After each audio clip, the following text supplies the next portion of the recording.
அனைவருக்கும் வணக்கம். லலிதாவின் பாட்டுக்கு பாட்டு அப்படின்னு சொல்லிட்டு நம்ம சன் டிவில எல்லாம் பார்த்துருப்போம், ஞாபகம் இருக்குங்களா? இப்போ அதை நினைவூட்டும் வகையில இன்னைக்கு சட்டசபையில பாட்டா பாடுறாங்க. அதாவது இன்னைக்கு என்ன நினைச்சுன்னு பாத்தீங்கன்னா, நம்ம சட்டமன்றத்துல நம்மளுடைய முதலமைச்சர், மாண்புமிகு முதலமைச்சர் விஜய் அவர்கள் என்ன சொல்லியிருக்காருன்னா, அனைத்து சட்டமன்ற உறுப்பினர்களுக்கும் கார் அரசு செலவுல கொடுக்கப்படும். அது போக பார்த்தீங்கன்னா அதோடைய பராமரிப்பு செலவு தலா 75,000 ரூபாய், மாசம் 75,000 ரூபாய். அது போக டிரைவருக்கு இருக்கு பார்த்தீங்கன்னா, டிரைவர் செலவு பார்த்தீங்கன்னா 25,000 ரூபாய்.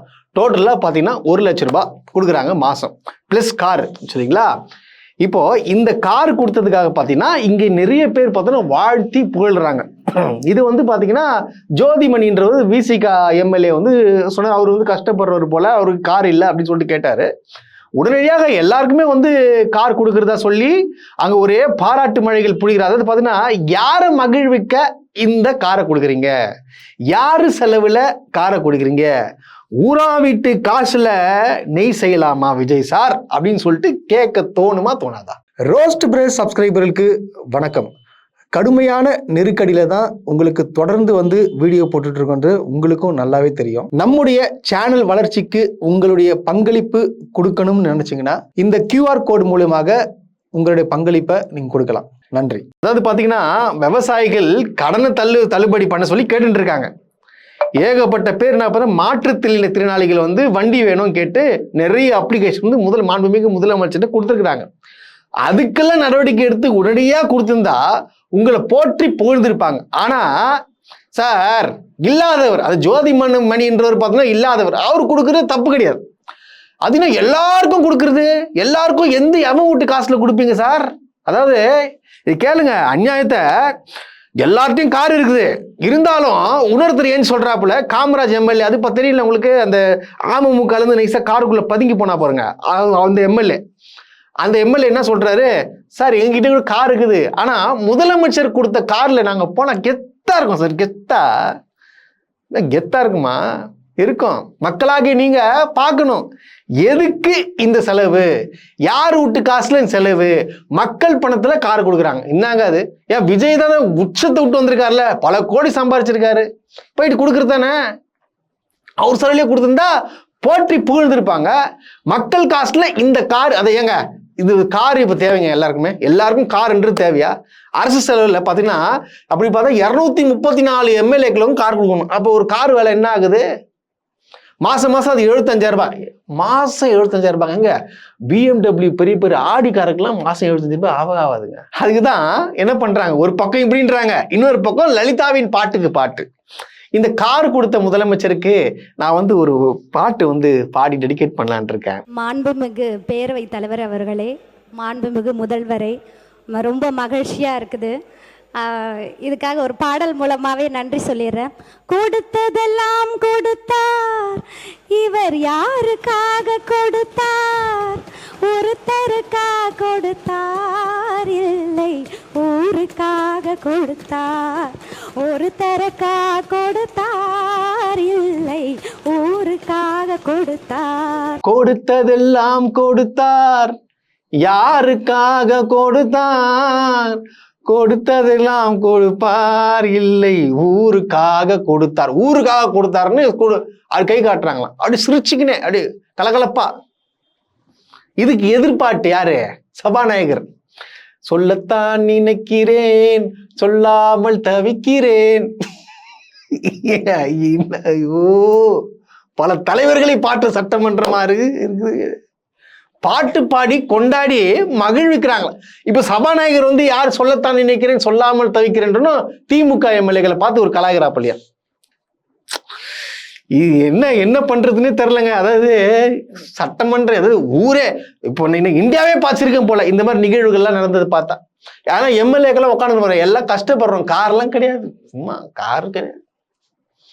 இது கூட இல்ல, இன்னொருத்தர் ஏன்ச்சு பின்னாடி பாருங்க என்னென்ன பேசுறாங்க.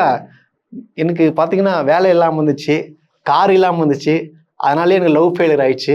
முதலமைச்சர் இப்போ எனக்கு வேலையும் கொடுத்து காரும் கொடுத்துருக்காரு. ரொம்ப சந்தோஷம், ரொம்ப பெருமையா இருக்கு. சத்தியமாக வீடியோ போட்டு காட்டுப்பா. கல்லூரி படிக்கும்போது காதல் தோல்வி, வேலையும் இல்லை, காரும் இல்லை. இன்னைக்கு வேலையும் கொடுத்துருக்காரு தலைவர், காரும் கொடுத்துருக்காரு. ரொம்ப ரொம்ப நன்றியை தெரிஞ்சுக்க. இந்த மாதிரி தாங்க நடக்குது. இந்த மாதிரி தான் இன்னைக்கு ஃபுல்லா முதலமைச்சர் ஃபுல்லா பாராட்டி தள்ளுறாங்க. இதை விடுங்க, டக்குன்னு இன்னொரு, அதாவது பஞ்ச்லாக் பேசி ஆகணும். இப்போ நம்ம வந்து நார்மலாக பேசினா வந்து ஆடியன்ஸ் லைக் பண்ண மாட்டாங்க. ஸோ பஞ்ச்லாக் நம்ம பேசணும். ஸோ எந்த படத்துலேருந்து பஞ்ச்லாக் பேசணும்னு சொல்லிட்டு அந்த பஞ்ச்லாக் அந்த இது பார்த்தீங்கன்னா அந்த ரியாக்ஷனு அந்த ஆக்ஷனை நோட் பண்ணிட்டாப்புல. நோட் பண்ணிட்டு ஒரு 1 வீக் பேக் மாண்புமிகு நிதி அமைச்சர் பேசும்போது ஒரு 3 டிபார்ட்மெண்ட்லேருந்து ரிவ்யூ பண்ணி அந்த ஃபைல்ஸ்லாம் என் டேபிளில் இருக்குன்னு சொன்னார். அது ஏதோ போகிற போக்கில் அவர் சொல்லலை, உண்மையிலேயே என் டேபிளில் இருக்கு. மக்கள்கிட்ட எப்போ பேசணும், என்ன பேசணும், எப்படி பேசணும் எல்லாம் பேசிட்டு தான் அன்பாக ஆசையாக எங்கள் எல்லாரையும் கொண்டாந்து உட்கார வச்சுருக்குறாங்க.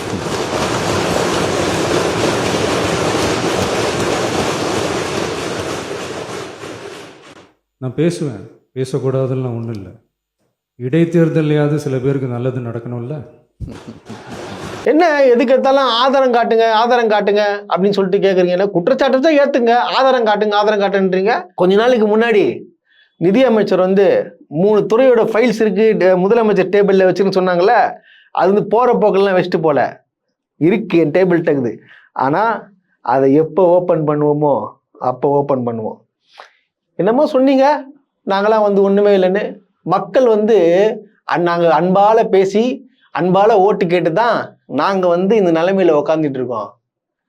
நான் பேசுவேன், எப்போ பேசணுமோ அப்போ மக்கள்கிட்ட நான் பேசுவேன். ஏன்னா கேளுங்க, இன்னொரு டைலாக் கேளுங்க, என்ன சொல்கிறாப்புல, இடைத்தேர்தலில் நல்லது நடக்கணும்ல, இடைத்தேர்தலில் நல்லது நடக்கணும்ல சிலருக்கு. எவ்வளோ ஒரு ஏளனமாக பேச்சு, எவ்வளோ ஒரு ஏளனமாக பேச்சு பார்த்தீங்களா? அதுவும் நான் கேட்குறேன், அதாவது 3 ஃபைல் இருக்குல்ல டேபிளில், எந்த துறை என்ன ஊழல் மக்களுக்கு போட்டு காட்டுங்க. ஏன் தெரிஞ்சுப்பாங்களாங்க? அது எப்போ போட்டு காட்டணுமோ அப்போ போட்டு காட்டணும். அது என்ன அது கணக்கு? இப்போ ஆதாரம் காட்டுங்கன்னு கேட்குறாங்களா இல்லையா? கேளு, பதில் சொல்லி ஆதாரம் காட்டுங்கன்னு எந்த தைரியத்தை சொல்கிறாங்க? அவங்க பண்ணல, தெளிவாக இருக்கிறாங்க. அப்போ நீ ஆதாரம் காட்டு எடுத்து காட்டுங்க. ஓ, மேலே இருந்து ஆர்டர் வரணுமா? ஆர்டர் ஒன்று காட்டுவீங்களா? எனக்கு புரியலையே அது. என்ன அதாவது நான் கேட்குறேன், தவறு நடந்துச்சா உடனே போயிட்டு என்ன மக்களுக்கு ரிலீஸ் பண்ணி என்ன வழக்கு போடணும் போட்டு விடுங்க. அது நான் மிரட்டுறது, இது மிரட்டல் தெரிவிக்கிறீங்களா? யாரும் எதிர்த்து கேள்வி கேட்கக்கூடாதுன்னு சொல்லிட்டு. ஏன்னா இப்படி தானே கேள்வி எழும்புது.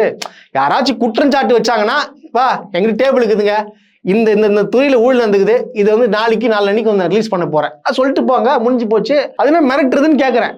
இதுக்கு ஒத்துவதற்கு வந்துட்டாப்புல யாரு? நேற்று முந்தா நேற்று அசிங்கப்பட்டால மாண்புமிகு அறநிலையத்துறை அமைச்சர் அவர் ஏஞ்சி நம்முடைய மதிப்பிற்குரிய அண்ணன்கள் எல்லாருமே பேசுங்க பேசுங்கன்றாங்க. ஆனா முதலமைச்சர் பேச ஆரம்பிச்சார்னா, ஆதாரத்தை காட்ட ஆரம்பிச்சார்னா என்ன நடக்கும்ன்றது இதுல இருந்தே நம்ம புரிஞ்சிக்க முடியும். ரெடியா? பேச மாட்டாருன்னீங்களே, எங்க தலைவர் ஏஞ்சி பேசினார்னா தெரியல அப்படின்னு ஒரு கெத்து.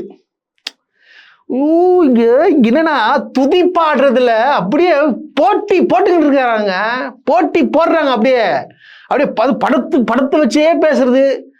இது பண்றதுனால இப்ப முதல்வரை மகிழ்விக்கிறதுனால உங்களுக்கு என்ன? நீங்க ஆல்ரெடி எம்எல்ஏ ஆயிட்டீங்க, மினிஸ்டர் ஆயிட்டீங்க. மக்களை மகிழ்விக்கிறதுக்கு என்ன பண்ணிருக்கீங்க? கேள்வியாதான். மக்களை மகிழ்விக்க என்ன பண்ணிருக்கீங்க? அதுக்கு என்னமோ அது பண்ணுங்கய்யா. எம்எல்ஏக்களை மகிழ்ச்சி காரு கொடுக்குறீங்க, மக்களுக்கு தேவையான வாக்குறுதியெல்லாம் கொடுத்தீங்களே அது நிறைவேற்றுங்க. திமுக கொண்டு வந்த திட்டத்தை வந்து கொடுத்துட்டு 100 நாட்கள் சாதனை பண்ணிட்டேன்னா என்ன சாதனை பண்ணிட்டீங்க? ஒன்றும் பண்ணவே இல்லையே. பண்ணிட்டேன் என்ன பண்ணீங்க? ஒன்றும் பண்ணல. இதால ஒரு இன்னொரு பேச்சு வர என்ன வந்து நாங்கள் அன்பா பேசிதான் நாங்களாம் இங்கே உட்காந்துட்டு இருக்கோம். இதுக்கு பார்த்தோன்னா பெரியசாமி ஏஞ்சி அவரும் சொல்றாப்புல, அன்பால நாங்கள் பேசிதான் கிட்டத்தட்ட பார்த்தீங்கன்னா 9 முறை நான் வந்து எம்எல்ஏவா ஜெயிச்சிருக்கேன். 2 முறை பார்த்தா தமிழ்நாட்டிலேயே அதிகமான ஓட்டு வாங்குது நான் தான் சொல்லிட்டு ஒரு போடு ஒன்று போட்டேன். அப்புறம் அவங்க சைலண்ட் ஆயிட்டாங்க. எதுக்கு இதெல்லாம்? முறைகேடு இல்லைன்னு சொல்றாங்க, நீ இருக்குன்னு சொல்ற, ஆதாரத்தை காட்டி பிரஸ்ல போட்டு வழக்க போட்டு விடு, முடிஞ்சு போச்சு. அப்ப யார் பக்கம் இருக்கு தப்புன்னு தெரிஞ்சிடும்ல. அதை விட்டு மிரட்டுறது. அதாவது இந்த சட்டசபையே பார்த்தீங்கன்னா சட்டசபை மாதிரியே தெரிலங்க. ஒரு நாள் பாட்டு பாடுறாங்க, ஒரு நாள் இன்னும் டான்ஸ் தான் ஆடல. டான்ஸ் ஆட்டாங்கன்னு வச்சுங்க, முடிஞ்சு போச்சு. அது வந்து ஒரு சினிமா ஷூட்டிங் மாதிரி ஆயிடும். டான்ஸ் மட்டும்தான் ஆடல, மற்ற எல்லாம் ஃபைட் சீனு எல்லாம் இருக்குது. ஆக்ரோஷம் பேசுறது, பஞ்ச் டைலாக்கு, பாட்டு, கும்மாலம். அதாவது இவர் என்ன பேசினா சரி பின்னாடி யாருன்னு பார்த்து கீர்த்தனாக்கா அப்படியே கொடுத்ததுக்கு ஐயோ எனக்கு சத்தியமா எப்பா எனக்கு தயவு செய்து அம்மா தாயே தயவு செய்து நீ பண்ற ஆக்ஷன்லாம் வேணாமா அம்மா மாண்புமிகு அம்மா கீர்த்தனா மேடம் தயவு செய்து விஜய் சார் தயவு செய்து சார் உங்க கையெழுத்து கும்புறேன் சார் இந்த கீர்த்தனா மேடம் கொஞ்சம் மாத்தி விட்டுரு சார் அவங்க பண்ற ஆக்ஷனு ரியாக்ஷனு அப்படி எல்லாம் தெரிஞ்ச மாதிரி பேசுறது போயிட்டு போங்க சிவகாசியில தங்க கூட மக்கள் வந்து தேடி நிற்கிறாங்களா அவங்கள காணோன்னு சொல்லிட்டு அங்க போராட்டமே நடந்துனுக்குதான். சத்தியமா சொல்றேன் இது என்ன இது ஒன்றும் புரிய மாட்டேங்குது. சட்டசபையா இல்லை என்னன்னு சொல்லிட்டு ஆளுக்கு அதாவது உலகத்திலே இப்போ வந்து எப்படி தெரியுமா ஆயிடுச்சு சட்டசபை. இப்போ வந்து ஒரு கொஸ்டின் ஒன்று கேட்டா மேக்ஸ் கொஸ்டின் கேட்டேன்னு வச்சுங்க அவன் வந்து என்ன பண்ண சயின்ஸ் ஆன்சர் எழுதி விடுறான். இப்போ இங்கிலீஷ்ல வந்து யாரா கொஸ்டின் கேட்டா அவன் தமிழ் புக்கில் இருக்கிற ஆன்சர் சொல்றான். புரிதுங்களா உங்களுக்கு?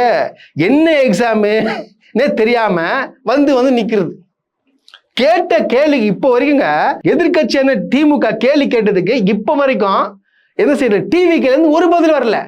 நேத்து ஏவாவேலு கேட்கிறாரு யார ஆதவர்ஜுனாவை ஏங்க என்னங்க அது இந்த முறைகேடு நடந்திருக்குன்னு சொல்றாங்க டெண்டர்ல புது அலுவலகம் அமைக்கிறீங்களா முதலமைச்சர் அதுக்கு என்னங்க அதுக்கு சொல்லுங்க பதில் கேட்டா அதுக்கு சொல்லாம சம்பந்தமே இல்லாம ஏதோ பேசுறது. இப்ப வரைக்கும் கேட்ட கேள்விக்கு யாருன்னா பதில் சொல்லிக்கிறாங்களா? பதில் சொல்லாம எதனா ஒண்ணு போற போகல உங்களுதுல வந்து ஊழல் இருந்திருக்கு ஊரெல்லாம் வந்து உங்களை பத்தி சொல்றாங்க அப்படின்னு சொல்லிட்டு சொல்றது. இது எப்படி இது ஏத்துக்கிறதுங்க? போ டயர்டா போயிட்டு இருக்குது. இப்ப பாருங்க இப்போ சட்டசபை வந்து இன்ட்ரெஸ்டா போகணும்னு பார்த்தா டார்ச்சர் வெறுப்பாகுது. உண்மையை பார்க்கவே முடியல. அந்த அளவுக்கு ஒரு மோசமா போயிட்டு இருக்கு இந்த சட்டசபைலாம். எல்லா ஆட்சியிலையும் பாத்தீங்கன்னா ஒரு விஷயம் 100 பேருக்கு உதவி பண்ணாங்கன்னா இது 150 பேர் பண்ணுவாங்க. இதுதான் நடைமுறை. ஆனா இந்த ஆட்சியில் தாவேக ஆட்சியில் பார்த்தீங்கன்னு வச்சுக்க என்ன பண்ணியிருக்காங்கன்னா கலைஞரின் கனவு இல்லம் அப்படின்னு சொல்லிட்டு ஒரு திட்டம் வந்து உங்களுக்கு எல்லாருக்குமே தெரியும். அந்த திட்டத்தில் பார்த்தீங்கன்னா 1 லட்சம் பேருக்கு வந்து வீடு கொடுக்கணும் அப்படின்னு சொல்லிட்டு போன அரசுல வந்து சொல்லியிருந்தாங்க. ஆனா இந்த அரசுல வந்து என்ன பண்ணிருக்காங்க 1 லட்சம்ன்றத 70,000 மாத்திருக்கிறாங்க. அப்ப அந்த 30,000 ரூபாய்க்கு 30,000 பேருக்கு வேணாமா? நீங்க என்ன பண்ணிடணும் உங்க திட்டத்து பேரை மாத்திட்டீங்க சரி ஓகே மாத்தி விட்டீங்க. இது 2 லட்சம் பேருக்கு நீங்க கொடுத்திருந்தீங்கன்னா பாராட்டுகளுங்க. அதை விட்டு குறைக்கிறது என்னது இது? அதுக்கப்புறம் பார்த்தீங்கன்னா இது சொன்ன உடனே பொறுத்துக்குன்னு நம்மளுடைய அமைச்சர் அதாவது வினோத்ன்றவர் என்ன சொல்றாரு போல அமைச்சர் அவர் வந்து ஏஞ்சி கேள்வி கேட்கிறாரு ஏங்க வீடு கட்டி கொடுத்துன்றீங்க எந்த வீடும் சரியில்லைங்க எல்லாம் வந்து தரமற்று கிடக்குது அப்படின்னு சொல்லிட்டு சொல்றாப்புல.